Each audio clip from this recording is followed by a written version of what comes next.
Welcome 12th class. स्वागत है आपका टॉपिक खाड़ी युद्ध के परिणाम में। इस खाड़ी युद्ध से संबंधित रिलेटेड एक वीडियो मैं पहले भी बना चुका हूं, जिसको दिखा चुका हूं। आप जरूर से जाके देखना, आई बटन में लिंक छोड़ रहा हूं। ये उसी का एक कंटिन्यू वीडियो है। बेसिकली ये इसलिए कंटिन्यू करना पड़ा क्योंकि एक वीडियो में आ नहीं रहा था और बहुत बड़ा हो जाता। और ये भी मैं बोल दूं कि जिस तरीके से पहले मैंने बहुत इंटरेस्टिंग तरीके से आपको फैक्ट्स बताए और आपको मज़ा आया होगा पढ़ने में, उसी इंटरेस्टिंग तरीके से मैं इस वीडियो को भी बहुत इंटरेस्टिंग बना दूंगा और इस परिणामों को बड़े इंटरेस्टिंग और मज़ेदार तरीके से आपको बताऊंगा और आपको मज़ा भी आएगा पढ़ने में और आपको नॉलेज भी बहुत अच्छी मिलेगी। तो मैं हूं विक्रांत, आप देख रहे हैं पॉलिटिकल साइंस 90+ मार्क्स। चलिए स्टार्ट करते हैं आज का वीडियो।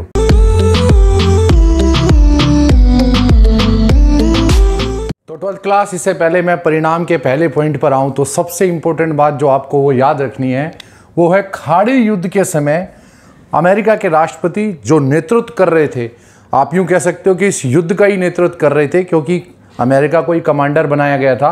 और तो जो अमेरिका के राष्ट्रपति थे वही मुख्य रोल प्ले कर रहे थे सारी इस योजना को बनाने में। तो उनका नाम था जॉर्ज डब्ल्यू बुश सीनियर। अब मैं इस सीनियर पे बहुत ज़्यादा जोर दे रहा हूँ। आप कहोगे यार सीनियर क्या क्या मतलब हुआ।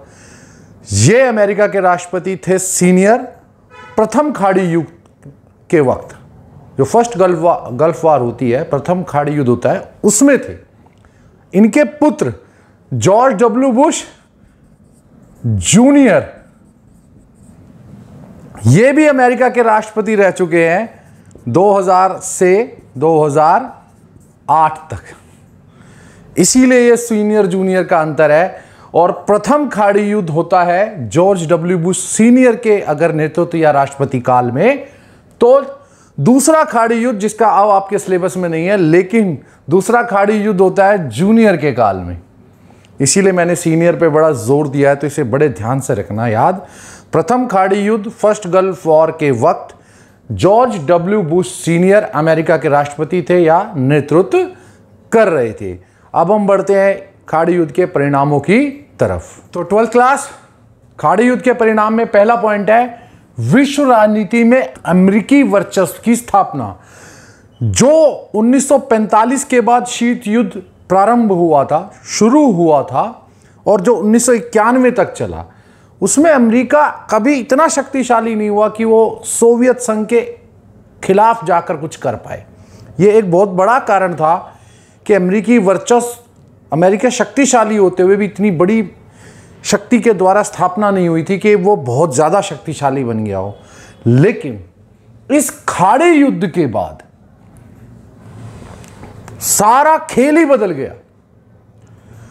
जो विश्व दो ध्रुवीय था, एक अमेरिका एक सोवियत संघ, और अमेरिका कहीं जाता था तो सोवियत संघ उसके खिलाफ खड़ा होकर उसे रोक देता था, वो जो दो ध्रुवीयता थी वो समाप्त हो गई और विश्व एक ध्रुवीय हो गया। अब विश्व दो ध्रुवीय ना होके, बायपोलर ना होके, यूनिपोलर एक ध्रुवीय हो गया था। अर्थात एक ही महाशक्ति थी, एक ही देश था जिसके आसपास पूरे विश्व की राजनीति घूम रही थी। केंद्र बिंदु एक बन गया था और वो केंद्र बिंदु था अमेरिका। और इस युद्ध में उसने ये साबित कर दिया, अमेरिका ने पूरी तरह साबित कर दिया कि वही दुनिया का सबसे शक्तिशाली देश है और उसके आगे कोई भी टिक नहीं सकता। अब सबसे बड़ी बात, अमेरिकी वर्चस्व की स्थापना ही नहीं हुई अमेरिका द्वारा। अमेरिका ने इस मौके का पूरा फायदा उठाया कि अब यह सोवियत संघ तो है नहीं, कोई और देश सामने खड़ा नहीं है, क्या करें। अमेरिका ने अपने इस वर्चस्व का, अपने इस शक्ति का जमकर प्रचार प्रसार किया। कैसे? युद्ध की वीडियोस को आपको मैं वीडियो दिखाता हूं, वीडियो जरूर देख लेना। युद्ध की वीडियोस को, फोटोज को इंटरनेट के जरिए, न्यूज चैनल पर, अखबारों के जरिए पूरे विश्व में फैलाया। अमेरिका के लोगों ने ड्राइंग रूम में बैठकर अमेरिका के युद्ध की वीडियोस को देखा और उन्होंने बड़ा आनंदित, बड़े खुश हुए कि हमारा देश इतना शक्तिशाली हो गया है। ऐसी ऐसी तकनीक, ऐसी ऐसी शक्ति, ऐसे ऐसे हथियार जिनका प्रयोग पहले कहीं नहीं हुआ था या पहले कभी किसी ने देखे ही नहीं थे, वो हथियार, वो तकनीक, radar system, computer system, bomber, बड़े बड़े विमान, बड़े बड़े प्लेन, मतलब ऐसी ऐसी तकनीक उसने दिखा दी और उन सब का जमकर पूरी दुनिया में फैलाव कर दिया। मीडिया के चैनल पे, न्यूज़ चैनल पर, अखबारों में, घर के ड्राइंग रूम में लोगों ने वीडियोस देखी अमेरिका की और अमेरिका की शक्ति का अंदाज़ा लगाना शुरू कर दिया और अमेरिका तो बहुत शक्तिशाली हो गया। तो अमेरिका ने जहां अपने वर्चस्व की स्थापना की, वहीं इस युद्ध के परिणाम में सबसे बड़ी बात क्या आती है कि उसने इस वर्चस्व की स्थापना के साथ साथ पूरे विश्व में जमकर प्रचार प्रसार किया। इस प्रचार प्रसार करने का भी एक बहुत बड़ा कारण था अमेरिका के लिए।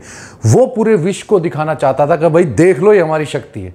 इसीलिए अमेरिकी निर्णय के आगे या अमेरिका के आगे कभी और आगे आना मत, क्योंकि सबसे शक्तिशाली कौन है? मैं हूं, अमेरिका है। इसीलिए उसने इसका पूरा जमकर दिखाया और इस युद्ध से संबंधित वीडियोस और फोटोज आप देख सकते हैं।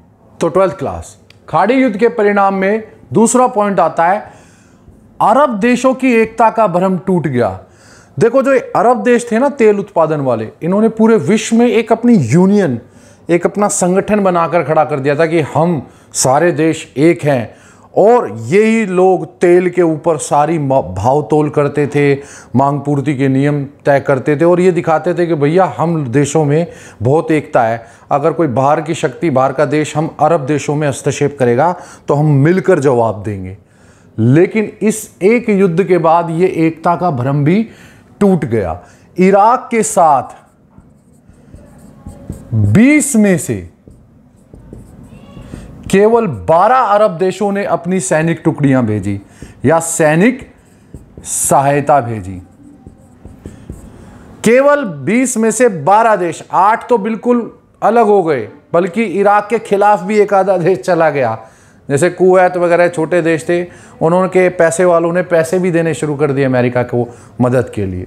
तो आप कह सकते हो कि 20 अरब देशों में से 12 ने सैनिक टुकड़ी या सहायता भेजी, लेकिन ये सहायता भी इतनी बड़ी मात्रा में नहीं थी। ये भी केवल दिखाने भर की मात्रा थी कि भैया देख, हमारे देश पे आक्रमण हो रहा है, हमारे साथ वाले पड़ोसी देश पे थोड़ी मदद भेज दी है कि हम तेरे साथ हैं।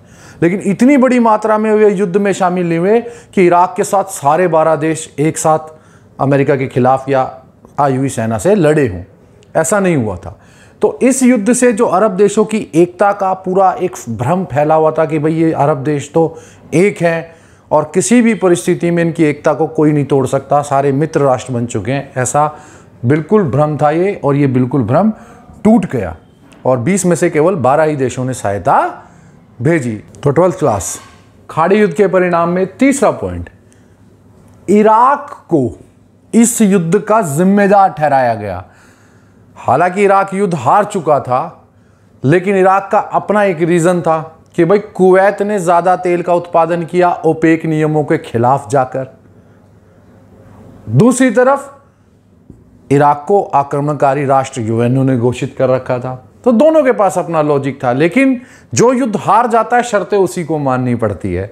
जैसे आप first world war, second world war में देखिए, जर्मनी को शर्तें माननी पड़ी, लेकिन अगर जर्मनी जीत जाता तो कोई और शर्त मानता।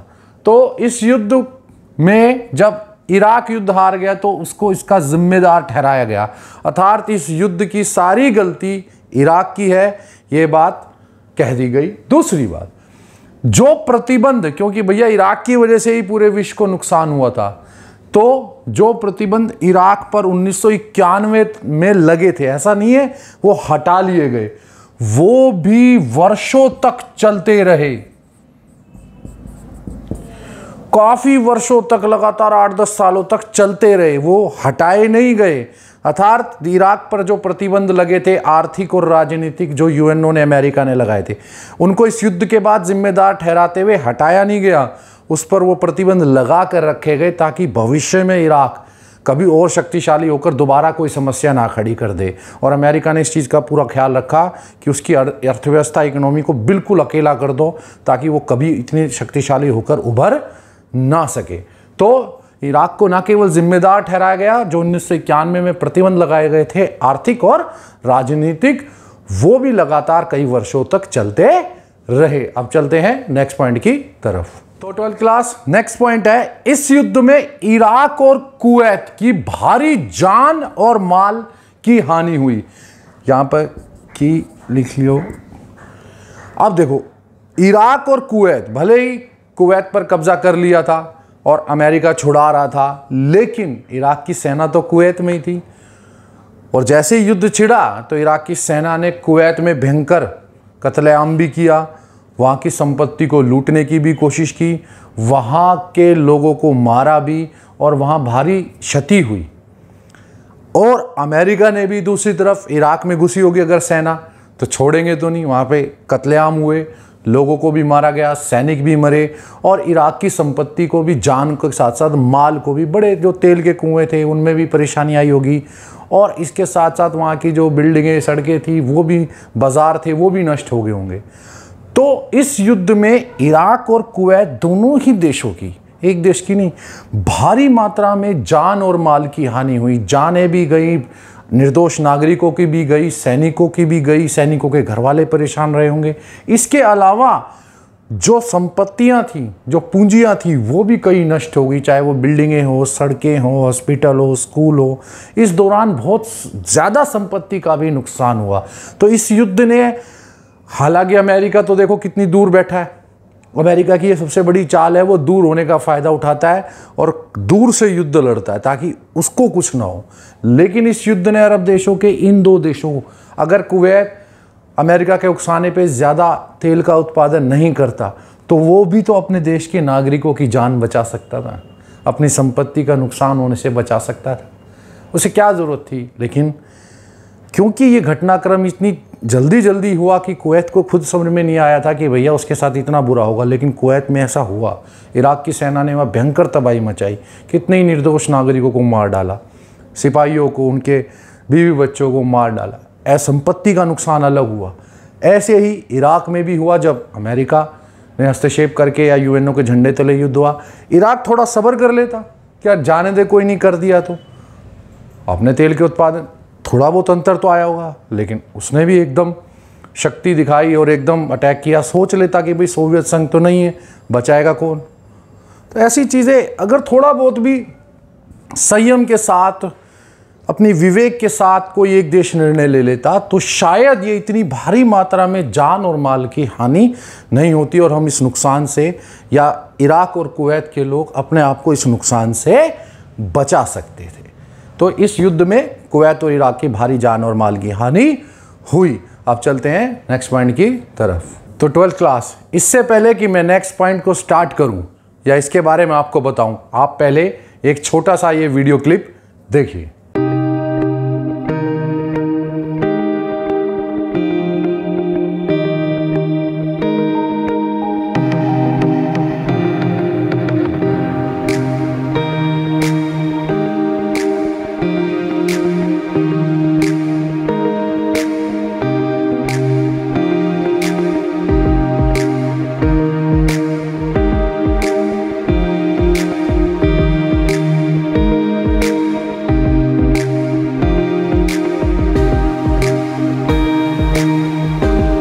अब आपको समझ में आ गया होगा कि एक युद्ध से कितना पर्यावरण का विनाश होता है। इस युद्ध में जो भयंकर बमबारी, मिसाइलों का इस्तेमाल, टैंकों के गोले, बारूद इत्यादि का प्रयोग हुआ था, उसने पर्यावरण को अत्यधिक नुकसान पहुंचा दिया था, बहुत ज़्यादा नुकसान पहुंचा था।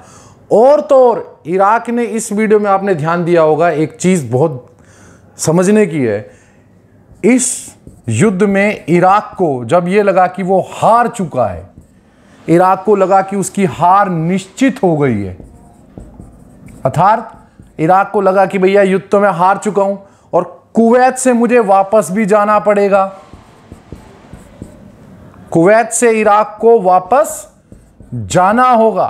तो इराक ने जाते जाते भी कमी नहीं छोड़ी, उसने कुवैत के तेल के कुओं में आग लगा दी।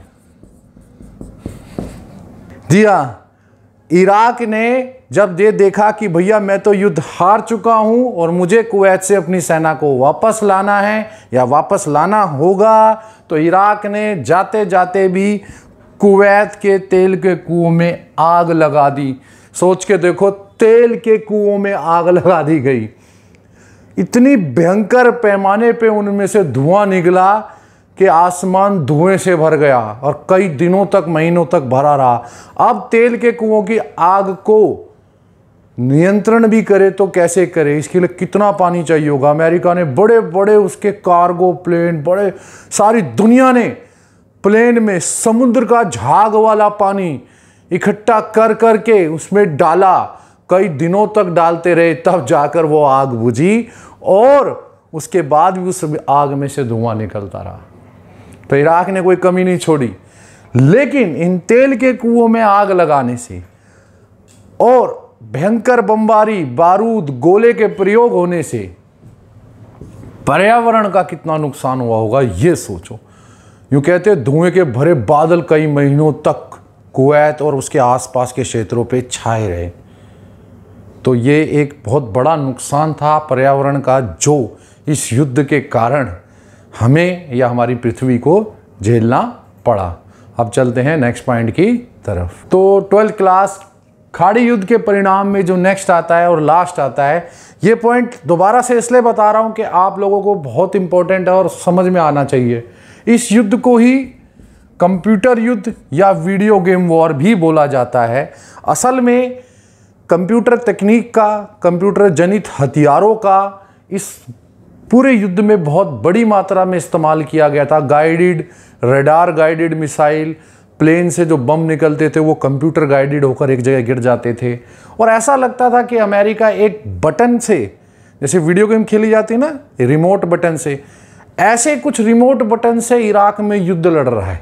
तो इसीलिए इसको कंप्यूटर युद्ध और वीडियो गेम वॉर भी बोला जाता है, क्योंकि इसमें अमेरिका ने अपने कंप्यूटर जनित हथियार, आधुनिक कंप्यूटर जनित हथियार और नवीनतम तकनीक और प्रौद्योगिकी का इस्तेमाल किया था।